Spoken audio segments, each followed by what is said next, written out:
on this series of videos, I want to be very meticulous. So I hope you'll be patient with me, and as I go along, you'll find this interesting. Thanks again. So yeah, this is going to be a big help in making. I believe I have this lined up pretty good. I have it straight this way. I think that's it. Now that I've sanded down those center seam, these side pieces fit really nice. I cut that first window with my razor saw, but I wasn't crazy about this method, so going forward I drilled them out first. I just found the appropriate size drill bit, then just used the drill bit with my fingers and drilled through, and then use a file to file open those windows to exactly the right spot, and then double check those with my calipers. I'm going to now work on the tail. There is, it's basically this panel line right here that is right there. So I'm thinking of, taking that off exactly along that panel line, and then on here, cut it further back. I'm going to get all this ready. I'll cut everything and have it kind of sitting to the side and ready. Something like that. I think this is ready. I will then cross this bridge when I bring everything together. So next, I think I may cut this nose off. It appears it should line up. And then I gotta get these cut out of there. I used my razor saw to cut off those nose halves. I think I've closed in on it. That looks pretty doggone perpendicular. So then I finally did what I had long been dreading. Given the cracks at the nose there, I marked off and then used my razor saws to cut that. I had to reinforce it twice.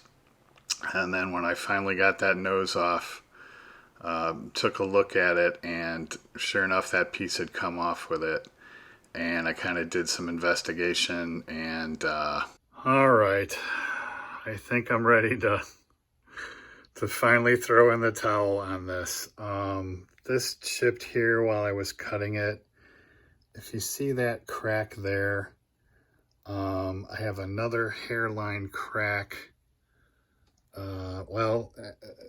Just above that one, and that was a hairline crack until it just completely went.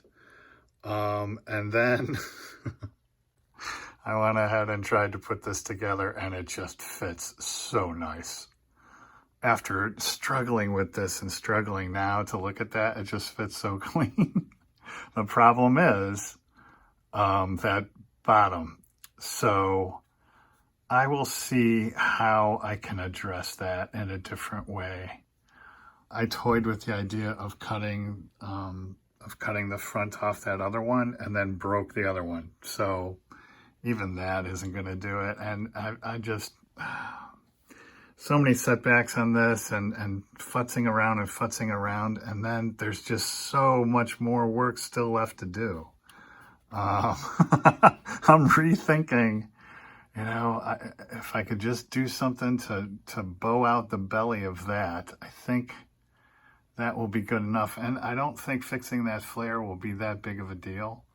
And even if that's only what I get done, I just feel like I'm spinning my wheels on this, and I make a little progress, and it's one step forward and two steps back, and hoping these cracks will hold. And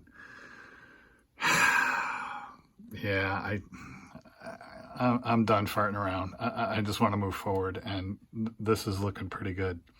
Now, that's not to say that I'm not going to do a ton of detail. I'm going to, detail that nose and, do the sides as I indicated here. All that's going to be on there.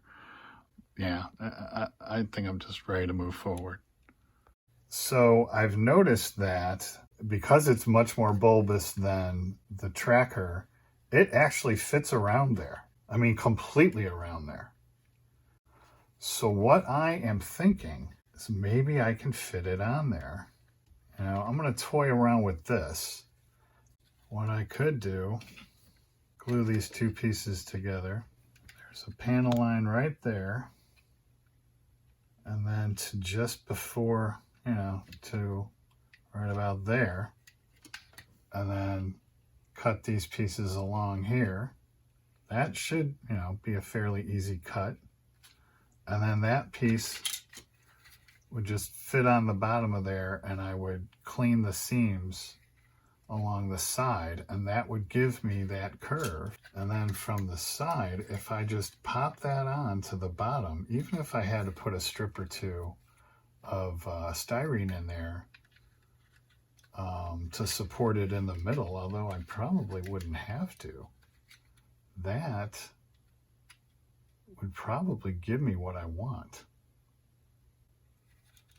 And then I would just feather it down and feather it, you know, feather it down on each end. All right, so I've cut these bottoms off these sides. Yeah, I think that might work. Yeah, I'm liking this idea. And then I can just fill those divots there after I drill the holes. Well, if nothing else, it's gonna serve that purpose, hopefully, if this works out.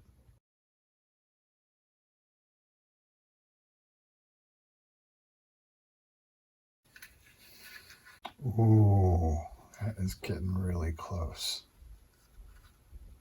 All right, so yeah, I'm liking that a lot. There you go. That's it.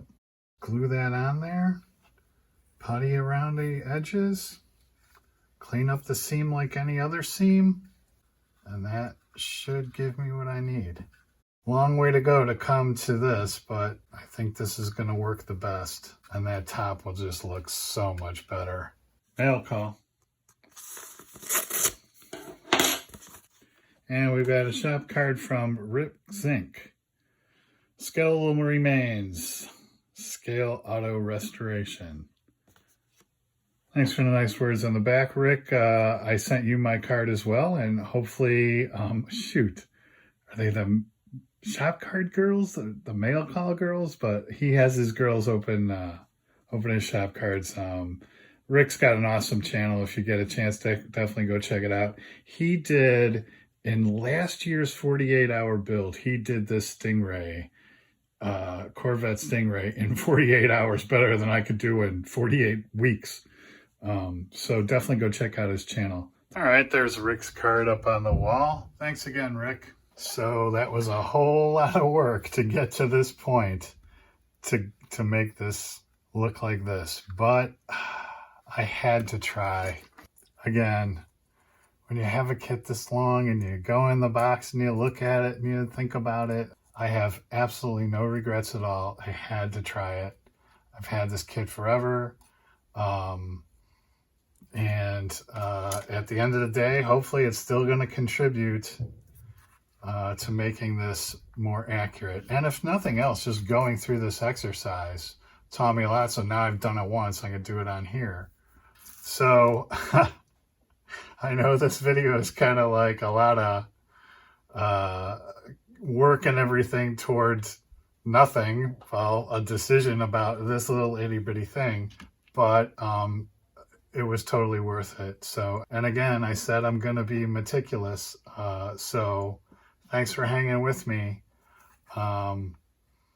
So until next time, thanks for watching and happy modeling.